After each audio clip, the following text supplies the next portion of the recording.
Hi all welcome. ചില ആൾക്കാരുണ്ട് കേട്ടോ, നാലാൾ കൂടുമ്പോൾ അറ്റൻഷൻ കിട്ടാനും പൊതുവേദിയിൽ കയ്യടി നേടാനും എന്താ ആഭാസത്തരങ്ങളും വിളിച്ചു പറയാൻ തയ്യാറായിട്ടുള്ള ചില ആൾക്കാർ. ഇത്തരം ആൾക്കാർ സ്ത്രീകളെ അതിരൂക്ഷമായ രീതിയിൽ മോശമായ രീതിയിൽ അവഹേളിക്കുന്നത് കേട്ടു നിൽക്കാനല്ലാതെ പ്രതികരിക്കാൻ പല സ്ത്രീകൾക്കും പറ്റാതെ വരും. ഞാനിപ്പോൾ സംസാരിച്ചുകൊണ്ടിരിക്കുന്ന വിഷയം നിങ്ങൾക്ക് ഏകദേശം കാര്യം പിടികിട്ടി കാണുമല്ലേ. ഹണി റോസിനെ തൻ്റെ സ്ഥാപനത്തിലെ ഒരു ഉദ്ഘാടനത്തിന് വിളിച്ച് വരുത്തിയിട്ട് പൊതുവേദിയിൽ ആക്ഷേപിക്കുന്ന ഒരു വ്യക്തിത്വമുണ്ടല്ലോ, ബോച്ചെ, ബോബി ചെമ്മണ്ണൂർ എന്നറിയപ്പെടുന്ന ബോച്ചെ. അപ്പോൾ പുള്ളിക്കാരൻ്റെ ഒരു സ്ഥിരം പരിപാടിയാണ് ഇതുപോലുള്ള സ്ത്രീകളെ, അതായത് ഉദ്ഘാടനത്തിന് വിളിച്ചു വരുത്തുന്ന സ്ത്രീകളെ ആക്ഷേപിക്കുന്ന അല്ലെങ്കിൽ ലൈംഗികപരമായിട്ടുള്ള ചുവയോട് കൂടിയിട്ടുള്ള ദ്വയാർത്ഥപരമായ രീതിയിൽ കളിയാക്കുന്ന ഒരു സംസാര രീതി പൊതുവെ അദ്ദേഹത്തിനുള്ളതാണ്. ഇത് ചൂണ്ടിക്കാട്ടുന്നത് അദ്ദേഹത്തിൻ്റെ ഒരു സംസ്കാരമാണ്. ഒരു മനുഷ്യൻ്റെ സമ്പത്ത് എന്ന് പറയുന്നത് ആ മനുഷ്യൻ്റെ സംസ്കാരമാണെന്നാണ് ഞാൻ വിശ്വസിക്കുന്നത് കേട്ടോ. അപ്പോൾ ഇതിലൂടെ ബോച്ചയുടെ ഒരു സംസ്കാര സമ്പത്തിനെ കുറിച്ച് നമുക്ക് ഏകദേശം മനസ്സിലാക്കാവുന്നതാണ്. ഒരു പൊതുവേദിയിൽ ഇദ്ദേഹം ഹണി റോസിനെ കുന്തി ദേവിയോട് ഉപമിക്കുന്നുണ്ട്. കുന്തി ദേവിയും ഹണി റോസും തമ്മിൽ എന്ത് സാമ്യതയാണ് നമുക്ക് തോന്നുക? നിങ്ങൾക്ക് തോന്നുന്നുണ്ടോ ഇവർ തമ്മിലുള്ള എന്തെങ്കിലും ഒരു സാമ്യത ഉണ്ടോ എന്നുള്ളത്?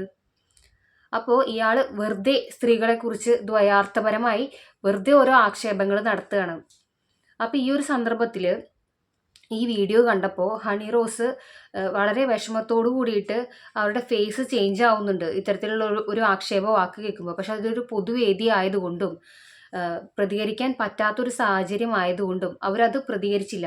പക്ഷേ ഇപ്പോൾ ഇങ്ങനെ തുടർച്ചയായി പിന്തുടർന്നുള്ള ആക്ഷേപങ്ങൾക്കെതിരെ ഹണി റോസ് ഒരു ഫേസ്ബുക്ക് പോസ്റ്റ് ഇട്ടിട്ടുണ്ട്. ആ പോസ്റ്റിൽ തനിക്കെതിരെ നടന്നിട്ടുള്ള ഇത്തരം ദ്വയാർത്ഥപരമായ ആക്ഷേപങ്ങളെക്കുറിച്ച് പറയുന്നുണ്ട്. പക്ഷേ ആക്ഷേപിക്കുന്ന വ്യക്തിയുടെ പേര് പറയുന്നില്ല. അപ്പോൾ പേര് ആരാണെന്ന് ചോദിക്കുമ്പോൾ മാധ്യമപ്രവർത്തകരോട് അവർ പറയുന്നുണ്ട്, പല സാഹചര്യങ്ങളിലും സോഷ്യൽ മീഡിയയിൽ നിന്നൊക്കെ നിങ്ങൾക്ക് ആളെ മനസ്സിലായിട്ടുണ്ടാവും, ഞാൻ പേര് പറയുന്നില്ല, എനിക്കൊരു പ്രശ്നത്തിലേക്കും അയാളെ വലിച്ചിടാനോ സ്വയം ഒരു പ്രശ്നത്തിലേക്ക് പോകാനോ താല്പര്യമില്ല എന്നാണ് പറയുന്നത്. ഞാൻ മനസ്സിലാക്കിയിടത്തോളം എന്തുകൊണ്ടാണ് പെൺകുട്ടികൾ പേര് പറയാൻ മടിക്കുന്നതെന്ന് വെച്ചിട്ടുണ്ടെങ്കിൽ, പണ്ട് മുതലേ തന്നെ സ്ത്രീകളെ പ്രതികരണശേഷി ഇല്ലാത്ത ഒരു വിഭാഗമായിട്ടാണ് വളർത്തിക്കൊണ്ട് വരുന്നത് തന്നെ. പല പെൺകുട്ടികൾക്കും എന്തൊക്കെ പ്രശ്നങ്ങൾ ഉണ്ടായാലും അതിനെ എതിർക്കാനോ അതിനെതിരെ സംസാരിക്കാനോ കഴിയാതെ പോകുന്നത് അവരെ വളർത്തിക്കൊണ്ടുവരുന്ന ആ ചുറ്റുപാടുകൊണ്ടാണ്. അപ്പോൾ ഇവിടെ ഹണി റോസ് ഇത്ര ഒരു ഫേമസ് ആയിട്ടുള്ള ഒരു സെലിബ്രിറ്റി ആയിട്ട് പോലും അവർക്ക് ഇതിനെതിരെ പ്രതികരിക്കാൻ സാധിക്കുന്നില്ല എന്നുള്ളതാണ്. അപ്പോൾ ഇതൊക്കെ ഒരു സ്ത്രീകളുടെ ഒരു ബലഹീനതയാണ്. സ്ത്രീകൾ അബലകളാണെന്ന് പറഞ്ഞു പഠിപ്പിച്ചിട്ടുള്ള ഒരു സമൂഹത്തിലൂടെയാണ് നാം എല്ലാവരും വളർന്നു വന്നുകൊണ്ടിരിക്കുന്നത് തന്നെ. അപ്പോൾ ഇത്തരത്തിലുള്ള പരാമർശങ്ങൾ നടത്തുമ്പോൾ ഒരിക്കലെങ്കിലും ഒരു സ്ത്രീയെങ്കിലും ബോച്ചയോട് നോ എന്ന് പറഞ്ഞിരുന്നെങ്കിൽ അയാൾ വീണ്ടും വീണ്ടും ഇത് തുടരില്ലായിരുന്നു. ഇയാളുടെ ഈ വൃത്തികെട്ട സംസാര രീതിക്ക് കൈയടിക്കാനായിട്ട് പല ആൾക്കാരെയും ഞാൻ കണ്ടിട്ടുണ്ടായിരുന്നു. ഇയാളെ പോലുള്ള ഞരമ്പ് രോഗികളാണ് ഇയാളെ ഈ രീതിയിൽ പ്രോത്സാഹിപ്പിക്കുന്നത് തന്നെ. ഇത്തരം പ്രോത്സാഹിപ്പിക്കുന്ന ആൾക്കാർ പറയുന്നത് ഹണി റോസിൻ്റെ ഡ്രസ്സിങ് രീതിയെക്കുറിച്ചാണ്. അവരൊരു സെലിബ്രിറ്റിയാണ്, ഒരു സിനിമാ നടിയാണ്. പിന്നെ വസ്ത്രധാരണം എന്നൊക്കെ പറയുന്നത് ഒരാളുടെ അത്രയും പേഴ്സണൽ ആയിട്ടുള്ള ഒരു കാര്യമാണ്. അതിലൊന്നും ഇൻ്റർഫിയർ ചെയ്യാനായിട്ട് ആർക്കും സാധിക്കില്ല. പക്ഷേ ഇതുപോലുള്ള ലൈംഗിക ചുവയോട് കൂടിയിട്ടുള്ള ദ്വയാർത്ഥപരമായ സംസാര രീതി ഇത് തീർച്ചയായിട്ടും എതിർക്കേണ്ട ഒന്ന് തന്നെയാണ്.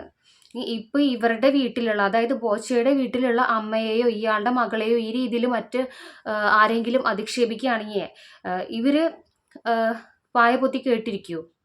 അല്ലെങ്കിൽ ബോച്ചയുടെ ഇത്തരത്തിലുള്ള സംസാര രീതി, കേട്ടാൽ അറപ്പുളവാക്കുന്ന ഈ സംസാര രീതി പ്രോത്സാഹിപ്പിക്കുന്ന ആൾക്കാരുടെ വീട്ടിലെ ആരെങ്കിലും ഒക്കെയാണ് ഈ രീതിയിൽ പറഞ്ഞതെന്നുണ്ടെങ്കിൽ അവരായാലും ഇതൊന്നും കേട്ടിരിക്കാൻ പോണില്ല.